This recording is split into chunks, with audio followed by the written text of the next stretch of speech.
Good evening, everyone. Thank you for joining us at the Health Show. Today we have with us Barrister. We are Mr. Robert Apache. We're going to be talking about the rights of a patient. Many times what we share with you here on the Health Show, we share with you health tips and what you should know about your health. But today we want to tell you what you need to know about your rights. So the next time you walk into a doctor's office or you walk into a pharmacist office, there are a few things that you need to know, and there are a few things that you need to check, and you have to ensure that in all of your consultation and in all the while you remain at the hospital and be admitted, you none of your rights are breached, and you really know what is rightfully yours, information that is rightfully yours. Any other thing that you need to know while you remain in the walls of the hospitals. So we have a lawyer with us here that's going to give us those details. So, Barrister, we. Yeah, good evening, everyone. I'm very happy to be here and to be discussing the rights of patients with you. Personally, I think that the rights of patients is very important, given the fact that day in, day out, we see a lot of violations here and there, and right is also right is important because when you know your right, you are able to assert, you are able to demand, you are able to also enforce it, right, through the relevant institution. So I'll try not to be so academic, right? Like I said, it's something we see every time. Unfortunately, it's not something we pay care attention to because we even don't know these things. So I'll just start with a few points. I would like to draw your attention to the fact that there's what they call the Patient Bill of Rights. The Patient Bill of Rights that was released. Yes, so the Patient Bill of Rights was launched by the Vice President of the Federal Government of Nigeria in June 2018. So sorry, July 2018. So basically, the right is just a couple of rights, about 12 rights that's of the patient, right? So the first is that under the Patient Bill of Rights, we have the right to relevant information in a language and material and manner that the patient understands. So basically, when you approach the hospital, what this right is saying is that you are supposed to be informed of your diagnosis and in the manage and language that you understand. So if you understand Yoruba, you are expected to be informed in Yoruba and the procedure and the outcome. So if they are going to perform a surgery, they tell you, okay, this is what we want to do and the outcome. You also have the right to timely access to detailed and accurate medical records, so you can access your medical records and services. We also have the right to transparent billing. A lot of people go to the hospital, they don't really know how they are billed. You see thousands of naira be spent. So, full disclosure of any costs. We also have the right to privacy and confidentiality of medical records. So for these, I'll take a pause, right? So to explain that when it comes to privacy and confidentiality of medical records, we see a lot of violations, right? I'm a lawyer and I've arrested healthcare and also work in the healthcare industry.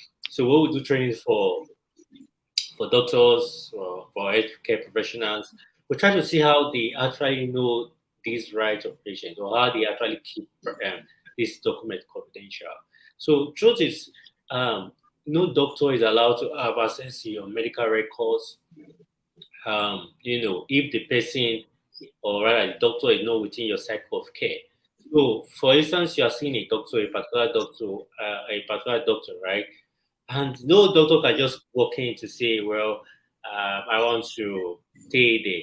I want to stay in the consulting room with this patient. Of course, the person needs to seek your consent to say, okay, well, and the consulting doctor needs to also, what's it called, introduce the incoming doctor. And again, like I said, this person must be in your cycle of care, which means that no matter how interesting your case is, the doctor cannot just go about, maybe you are not, just go to the medical room. Yeah, there's a particular doctor that the patient that came in on Monday. I heard the patient have XYZ, ailments, and it's an interesting case. Can I see the file? No, that is totally wrong. It's against the patient bill of rights. It's against your privacy. And again, the medical practitioners, or rather the medical record practitioners, are expected to keep your records confidential. And the interesting thing is that apart from the fact that it's a violation of the rights under the Healthcare Act, is also the Health Act. Sorry, is a criminal offense. You get it's a criminal offense that can even land anyone who violates your medical records a term of imprisonment for a year or a fine. So it is quite very important.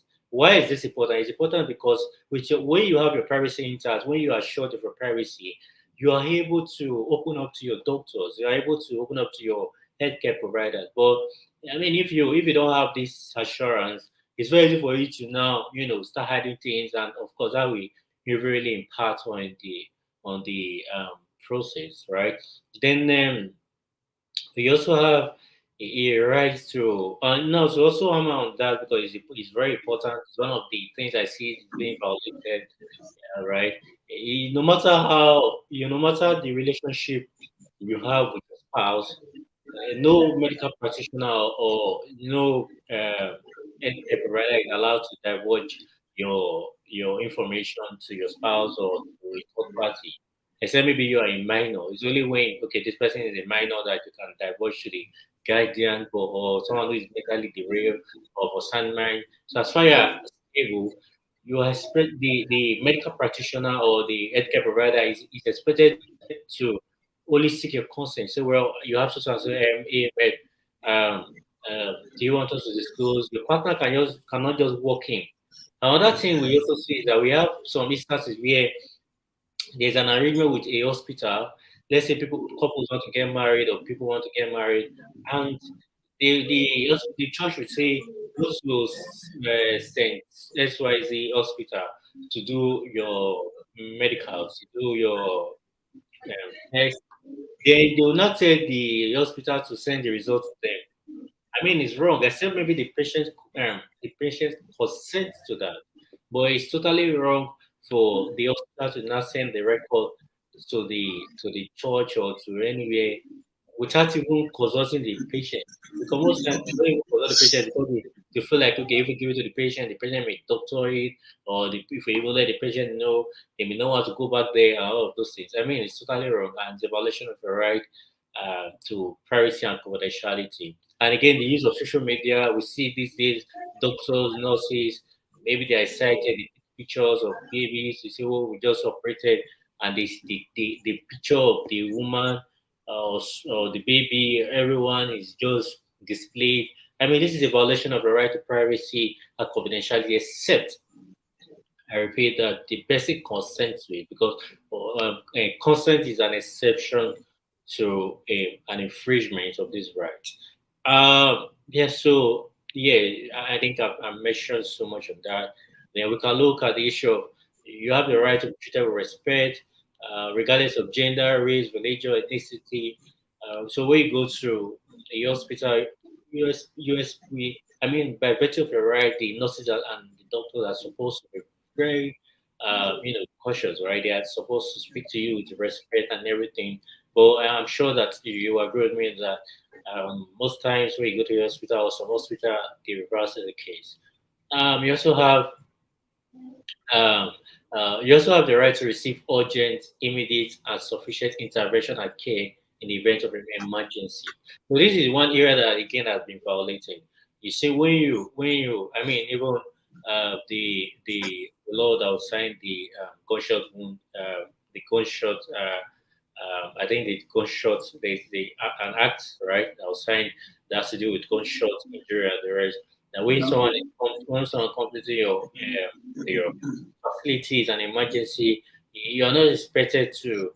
You're expected to, you know, um, to save the life of the person at first instance, or rather intervene or carry out the a minimal or intervention to save the life before you start compelling the person to make payment and all of that. Of course, payment is very important because, of course, the hospital is not a charity organization, but you have the right for sufficient for that intervention. And again, particularly if it's urgent, all of that.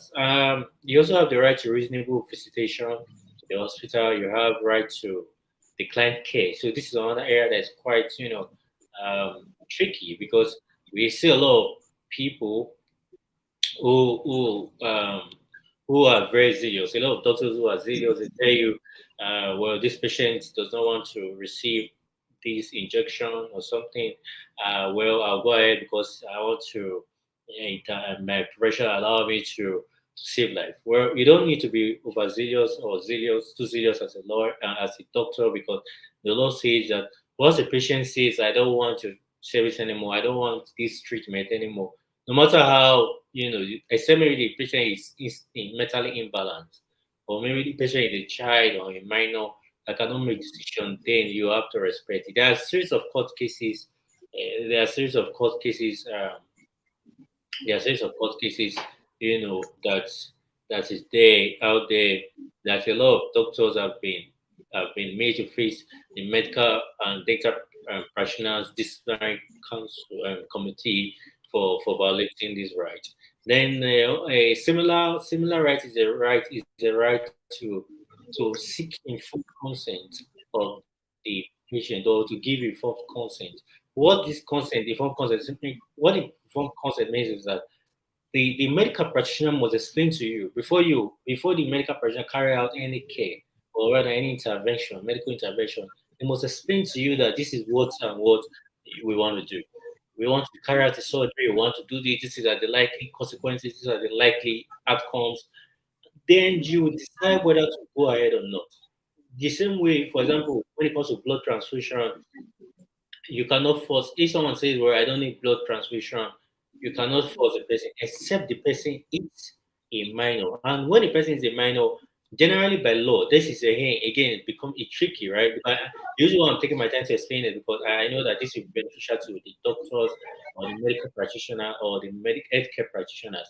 Now, when the person is a minor, is a bit dicey, because, or rather tricky, because the patients, the guardian of the minor, um, by law, is supposed to ask, or rather give consent for that minor. However, courts have held that when the person is a minor and the parents or the guardians are refusing to give that necessary consent, you can override that, the consent of the guardian or parents, right? How do you do this? You do this by making an application. You can just get maybe any of these law enforcers to say, well, you have a case of a patient, a minor who needs blood transfusion, but the parents is saying no. Can you quickly make an application, an expert application at the court to get an order to go ahead. However, you can still go ahead if, for example, in the case of medical emergency, you can go ahead because definitely the law. Because the truth is, under the Child Rights Act, the court look at what is in the overall interest of the child. So you go ahead and do your medical intervention. At the end of the day, you can just maybe file an application to court to regularize or something. Then I think that's very important, because that sometimes could be an ethical dilemma. Then you have Okay. the yeah. So the right to hello. You have a question. No, no, no. Continue. Yeah, the right to either refuse care or accept care, or rather seek consent of the patient who administering care is stems from this section 34 of the Nigeria Constitution, which guarantees the dignity of the human person, right? So if you are going to administer care without seeking my consent, it means you are violating the dignity of the person, and it's something that I can sue you for. Then you also have the right to privacy, which I explained before under Section 37 of the Constitution, which means that every patient have that right to privacy, no matter how zealous you are. Even if the patient is your relative, and the patient, maybe the patient is married to your brother or something, and you feel like, oh, this patient has HIV, and my brother may not even be aware. So you are not allowed to go and start telling your brother to say, yeah, this patient that came in, your wife came in and she has HIV. So let me tell you because you are my brother. So I'm just trying to put it into perspective. Then, however, there's an exception to this. the right to confidentiality, right? Particularly when there is a public healthcare concern. So when there is a concern, for example, in the case of a pandemic, epidemic or something, you're expected to report to the necessary authorities who will take action to curtail it. But when it's not, there's no public healthcare concern or what have you, you are not allowed. If it's something that, if it's not a pandemic, epidemic, something that can easily spread, something that is highly contagious, of course, you know that HIV is not, have not been declared a pandemic, neither has it been declared epidemic, right? I'm not sure that's it. You just, I mean, it's something that has been, so you don't have to divulge that. And just one last point before we go to the question and answer it. What we also have the right of freedom, right? Freedom after you have received care.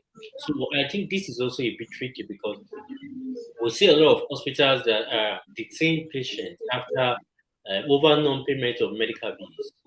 I'm sure you agree with me that this is common, right? When they see that let's say you have incurred medical bills, you detain the person. The court have held that that is a violation of the person's right. And if you detain a patient over failure to pay medical bills, it will be called forced imprisonment. That will amount to forced imprisonment. And um, forced imprisonment is a strict violation of a person's right. And the courts are very well aware that no matter your intention, no matter the intention you have by detaining the person, even if the person is only 1 million as medical bills, you cannot detain the patient. There are series of cases. Yeah, I mean, there was a case in Anambra where the court have to make that pronouncement, sharp pronouncement, and a series of pronouncement on that. So I'll just say that because the violation of a person's right to freedom of movement, if you now detain the person, even detain the corpse too, may also be. So the next question is, how do you I now, how do I balance this between the medical entity, or rather the hospital getting back their money, and the what's it called, the patient paying the bills. There are various ways once you enter into the hospital, right, to receive care, you have entered into a contract, an agreement with this person that with this entity that this is what I want. I want your services, and I'm going to pay money for it. So that way, if I fail to pay the money, it means I've breached the contract. So there are remedies for breach of contract, which is you suing me for to get the money back, and also damages for breach of contract. So you cannot detain me. So what some people also do is that there are some other ways you can do promissory note. You can also do like an equitable mortgage. You say, okay, you know what? Drop what's your property? Do you have any property? You can drop it as collateral. You understand? So those are just some of the ways. Yeah. All right. Thank you very much, Barrister. It was a long run, and there are lots and lots of questions to ask because most of these rights, honestly, I'm just getting to hear them or hear how they are or how they are interpreted for the first time. All right. So quickly, I would just want Mr. Robert. Mr. Yeah. Robert will be here with us to introduce himself and maybe throw one or two comments to the topic. Robert. All right. Good evening, everyone. Robert Abache. I'm a Yeah. socioeconomist. So I have a question. He Okay. has stated some rights of the patient. I don't know if you could throw some light on the responsibilities of a patient too. Okay, yeah. I mean, just like for every right, there's a corresponding responsibility, right? So, yeah, you expect some of the responsibilities that as a patient you need to, first of all, you need to pay your medical bills, right? I mean, it's a contract, so you're expected to pay your medical bills, treat your healthcare providers with respect, and again, you're also expected to disclose, right? You have a responsibility to disclose whatever emails or sickness or whatever history that you have that will help in the whole care process. So these are just some of the responsibilities of a patient, which I think some we should make the hospital as a service provider happy because it is corresponding. Okay, thank you. Thank you. You're welcome.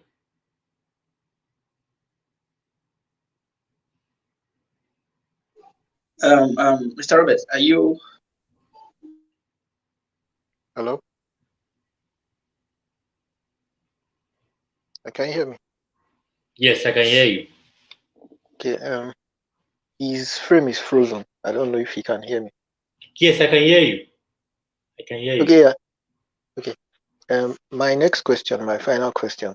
So is there a dedicated department in the hospital that handles these cases? So maybe if from this information I've gotten now, I can see that my right has been infringed upon, where do I go to? Because most times if I say, okay, I want to tell the person infringing on that right, it might not always yield any good fruits. Great.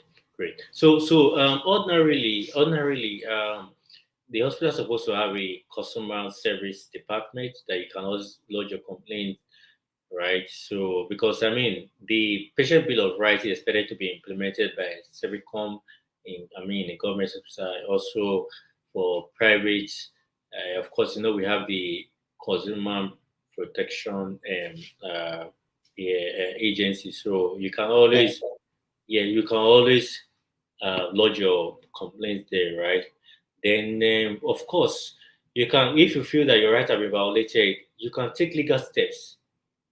For example, let's say I told you I don't want a blood transfusion on the ground of my religion, I go ahead to do blood transfusion. Of course, you can take legal steps. And the court will award damages to you. There are a lot of doctors.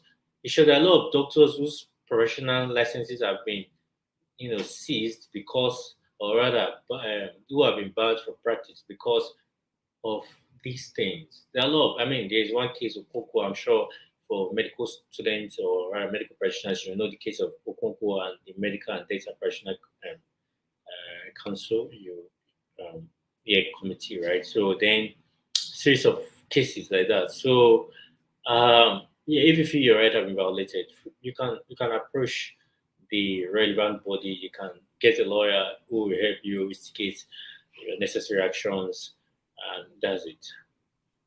Okay, thank you. So from your response, I can say that the first point will be to go to the customer service department or unit.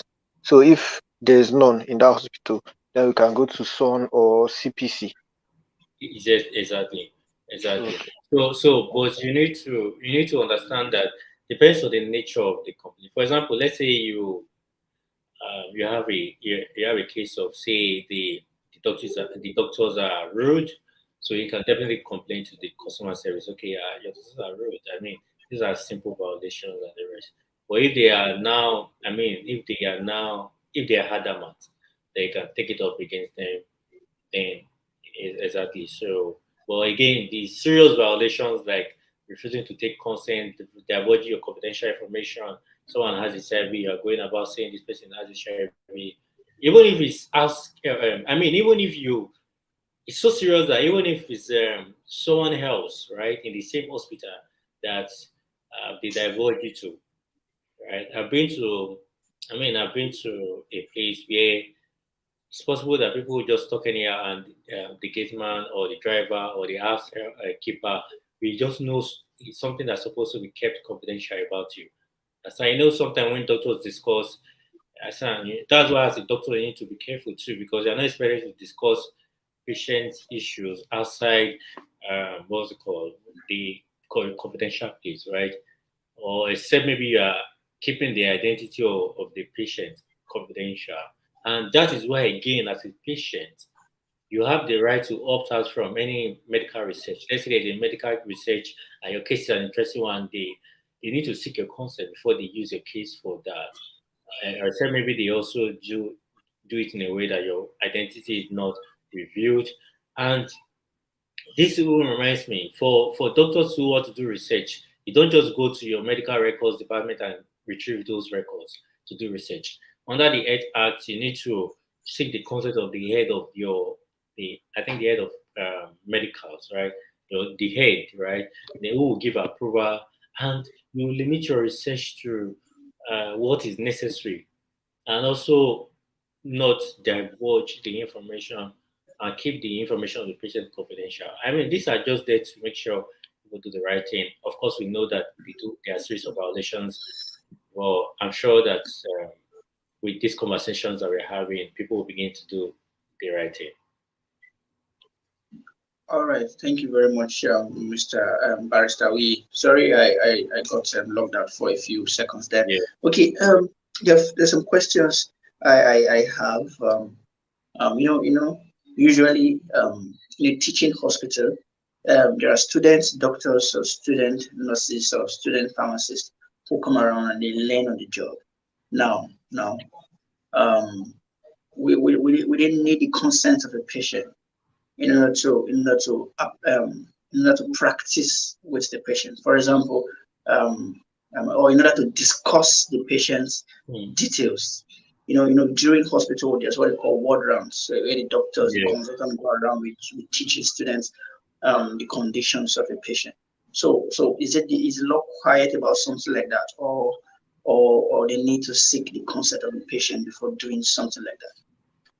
Yeah, thank you so much. I mean, that's a very great question because growing up, one of the reasons why I didn't go into the hospital, actually teaching hospital, is because we have serious different people coming to check in. Oh, this person, this okay. So what was there? So I mean, so it's a great question, right? And I will say ordinarily, yes, you need the consent of the patients, right? Because ordinarily, if you are bringing in, for example, if as a what's called as a consultant, you want to see a patient and you know that okay, these people need to come. Ordinarily, you are supposed to bring them in, introduce your patient to these people. Like these are the people who will be here to see these things, right? Yeah, because that's it. Ordinarily, that's what you're supposed to do. Yeah, you're supposed to do that. Then the patient should say I agree or I don't agree. I don't want this person. I want this person, right? And of course, you get so. What we'll see is that sometimes the consultant coming with these people, he does not even introduce them. You just see different people carrying what's it called? Stethoscope, checking, this one check, drop, another person come check and drop. You get ordinarily doing things rightly, you're supposed to introduce those people. So that at the end of the day, this person, of course, the person know that this is the teaching hospital and people will always want to check. But I mean, that is one other way, one other thing that when you are going to teaching hospital, you're expected to more or less say you're consenting to the practice, right? Okay. And you're consenting to the practice obtainable in a teaching hospital, which is the practice of people, what's called student doctors now being, that's a platform for them to learn, right? However, you do it rightly is that the consultant should introduce these people and also let the patient know that these people are doing this for knowledge purpose and all of that. So that way it gives the patient a bit of comfort, right? Yes, so that's it. Okay. All right. Thank you very much. I have a practical question for you. For example, a doctor sees a patient who he later found out is HIV positive, and the patient is refusing to let his spouse know this HIV status. Now, as a doctor, and the spouse also happened to be his own patient in that same hospital. Yeah. And as a doctor, you are concerned about the health of your patient. And in this case, the husband and the wife are both your patient. So are you saying disclosing the HIV status of the man to the woman is a breach of one of the rights?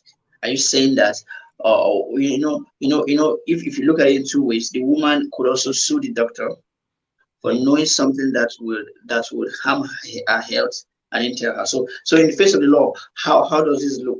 Is the doctor going to be judged right for telling the woman, or is the doctor going to be judged wrong for disposing or disclosing a confidential information to the wife? Great, great. To be honest with you, right?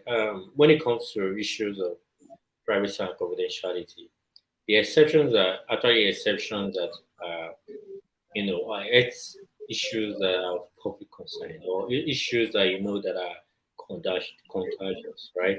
And I'm sure Come that again, come again. I didn't get that. Come again. there's issues that are contagious, right? That are injurious to, they are highly contagious, right? Okay.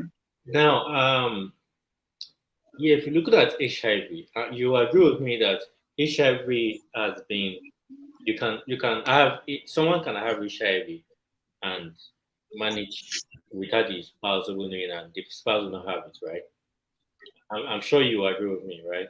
So I mean, No. The spouse would definitely have. in terms of, I mean, by using protective measures and Yeah, protective measures. Protective yeah. measures. Yeah. So the best way to actually go about this case is by informing the patient. First of all, you need to inform the patient that this is what you have, right? And you need to inform your husband about this. So give the patient the right to the privilege of informing the spouse. Then if the patient says, well, no, I don't want, then you can then, because the truth of the matter is you don't have the obligation as a doctor to disclose with your husband, right? So what you can do is you can say, do you know what? You need to invite your husband so that we can discuss this. So when you invite your husband, and then you also need to engage the head of what's it called, the head of your medical, um is a medical director, right? Okay. So you need to escalate to the head of the medical director to say that this is a very case of patient who wants to who has HIV. Then at the end of the day, you can have like a meeting with the both the patient and the um, doctor to have that conversation. I'm sorry, the patient and the spouse to have that conversation. That's actually the best approach. That's like a more practical approach. So the person is, you tell the patient, discuss with your husband or your spouse. Patient says, I don't feel like doing that. Then you know what? You say, well, this is a case of, um, becoming a public health issue because the health of your husband is being endangered. Then you will limit it to the people that needs to be aware, which is the spouse, right? Then of course you need to inform the director or whoever that is in charge so that it can be properly well documented. Okay. Okay. So that's a tricky one there, but I think the solution is if it's beyond you, you just escalate it to your medical director and see what he can Yeah, pull off from there. sure, Okay. sure. So this is the legal aspect. So I don't know if Mr. Robert has anything to tell us about the social aspect of the patient right now. The question he asked earlier was the responsibility of the patient. Yes. Now, Mr. Robert, I have a little question for you. But before my question, I don't know if you have anything to say around the rights of a patient and maybe statistics to support um, um, patients who have decided to maybe bring up litigation about their rights being trampled by any medical practitioner. So if you have anything to say around the angle, I would like to hear you, Mr. Robert. Okay, yeah, thank you. Okay. I'll say Barrister Uy has expanded on all the aspects, which the only aspect that I was still um, wanting to hear more from was the responsibilities, which he also spoke about. Because then, if you are irresponsible, you may infringe on your own rights before anything even happens, which he also spoke about. And then the channels on how you can get help when your rights has been infringed. He also spoke about that. But as for data on patient um, rights being infringed in Nigeria, I didn't find Okay. and All right. any compilation of like the total number. Okay. Sure. All right. right, thank you very much, Mr. Robert. My last question for you, Barrister, is this: in your practice in Nigeria, I know you're not currently in the country.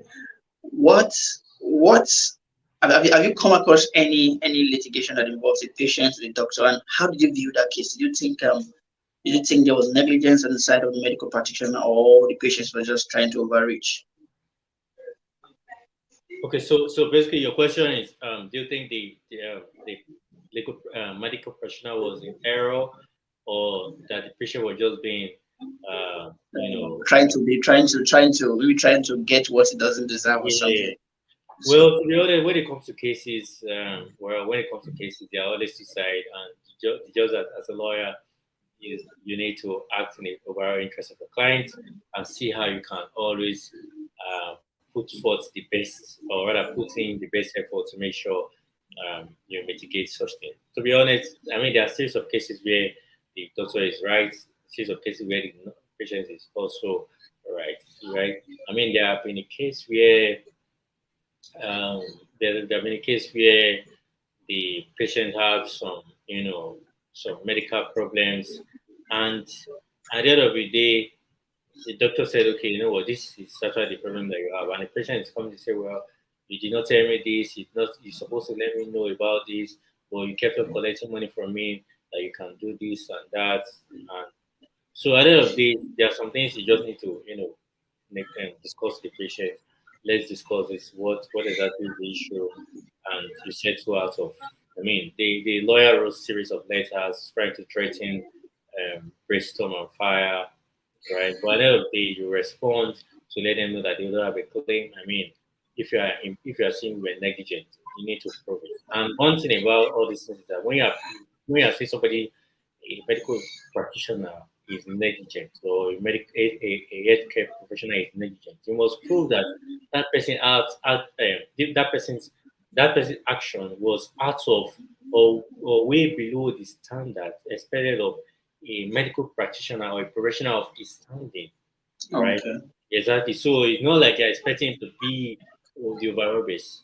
You understand? So what is expected of him by practice, right? What's the reasonable mass test? What will any other person do, or any other medical practitioner do in this circumstance? Did he do it? Did he ask him? Did he put in his best effort? Of course. Yeah, so it's sometimes difficult to prove, and then of course you know the way it is. Litigation can either be two ways, or it can either go this way or that way. So that way, when you respond with a letter of demand, when you respond to letter of demand, putting your statement, say this is not true. We had all of this equipment. We did this. We did that. Yeah, but of course, we also have cases where the doctors um, were negligent. For example, maybe administering the wrong, or the pharmacy administering the wrong medication, mixing up the drugs, which I mean led to death of some person. So of course, you need to pay compensation. Just pay. Okay, you know what? Let's settle this. When you analyze the case and you see that this thing is actually, I mean, we messed up. You call the patient. You know what exactly do you want? You need 10 million. Oh, sorry, we have relationship. We don't want to spread this issue. We want to, you get so at the end of the day, we'll take care of the bearer, all of that. Let's not drive this issue. At the end of the day, you see, they'll just agree, okay, take care of the bearer, give them a few thousand. That is it. Instead of not going to court. That's more like out of court settlement. Exactly, a matter of maybe amicable settlement just to prevent the issues from degenerating. Because those except you want to be stubborn, right? Except you want to be stubborn, you can. Sometimes these things are difficult to prove. Of course, you get involved, but it can also be proved when they get a good lawyer. Can always do all of those medical examinations and everything. All right. Thank you very much for your time, Barrister. Thank you very much for your time, Mr. Robert. And honestly, out of all the rights you mentioned here, the only rights that I think was really, really quite striking for me was the right for a doctor to still provide medical care to a minor or to a child, irrespective of the decision of the parents. just by getting a court injunction to that. When I was in secondary school, I lost a classmate then to a sickness. I don't know the name, but I think the parents were refusing blood transfusion. So lost the child, and it was really very traumatic. We're angry. My classmate was gone. When I heard that the parents refused blood transfusion for the girl, so stuff like that. So if we had known then, maybe the doctor would have been able to be in a position to refute the patient's decision and then go ahead to provide whatever he thinks will save the girl's life after getting a court injunction. So if you're watching this, wherever you're watching it, just know that the patient have rights, and even you too, as a health professional, you have rights to provide care for your patients. So in all of these, as you carry out your activities or carry out your job, ensure you do not infringe on any person's right. And one other striking information that everyone should get from this video is always get consent from the patient before doing any of your research, any of your treatments, guidelines, surgery, operation. Always get informed consent from them so that you don't run into troubles later on. Thank you very much, Mr. Roberts. Thank you very much, Barrister Oyi. Thank you very much, viewers. See you in our next live stream next Sunday. Bye-bye. All right, bye. Thank you for having me. Yeah, right.